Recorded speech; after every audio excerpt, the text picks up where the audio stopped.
पिछले 11 दिनों से इजराइल और हथियारबंद इस्लामिक चरमपंथी संगठन हमास के बीच छिड़ा युद्ध थम गया है, लेकिन इससे पूरे मध्य पूर्व में तनाव रहा। हमास ने युद्ध विराम को अपनी जीत बताया है, तो नेतन्याहू दक्षिणपंथी सांसदों के निशाने पर आ गए हैं।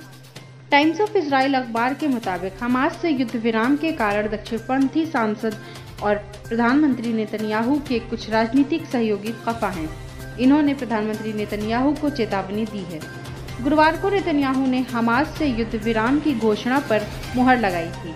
इसके लिए कैबिनेट में वोटिंग हुई थी और प्रधानमंत्रियों ने युद्ध विराम के पक्ष में वोट किया।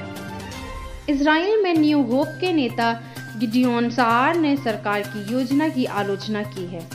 उन्होंने कहा है कि युद्ध विराम से इजरायली संकल्प पर बुरा असर पड़ेगा।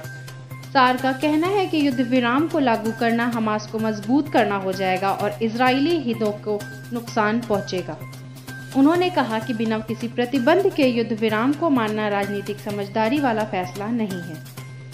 एक धार्मिक पार्टी के नेता बेजलेल स्मोट्रिच ने ट्वीट कर नेतन्याहू को चेतावनी देते हुए कहा है कि अगर युद्ध विराम में यरूशलेम को लेकर भी रियायत देने की बात है तो सरकार बनाने का ख्याल छोड़ दीजिए। दूसरी तरफ गजा में हमास के उप नेता खलील अल-यहिया ने युद्ध विराम को अपनी जीत बताया है। उन्होंने कहा कि आज हमारे प्रतिरोध की जीत हुई है। हम एक साथ दो खुशी मनाएंगे, एक हमारी जीत की और दूसरी ईद की। इजराइल के विदेश मंत्रालय ने कहा है कि इजराइल ने बिना किसी शर्त के मिस्र के पारस्परिक युद्ध विराम के प्रस्ताव को स्वीकार कर लिया है। वहीं गुरुवार को इजराइल ने कहा था कि ये लड़ाई इजराइल और फिलिस्तीनियों के बीच की नहीं है, बल्कि आतंकवादी संगठन हमास और इजराइल की है।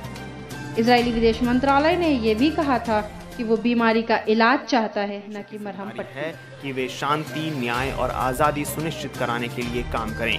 तुर्की के विदेश मंत्री मेवलुत चावुसोगलू ने भी यूएन की आपातकालीन आम सभा में इसराइल की जमकर आलोचना की। तुर्की के विदेश मंत्री ने कहा कि इसराइल के खिलाफ अंतर्राष्ट्रीय समुदाय को एकजुट होना होगा। तुर्की ने कहा कि यह दुर्भाग्य है कि एक बार फिर से सुरक्षा परिषद की नाकामी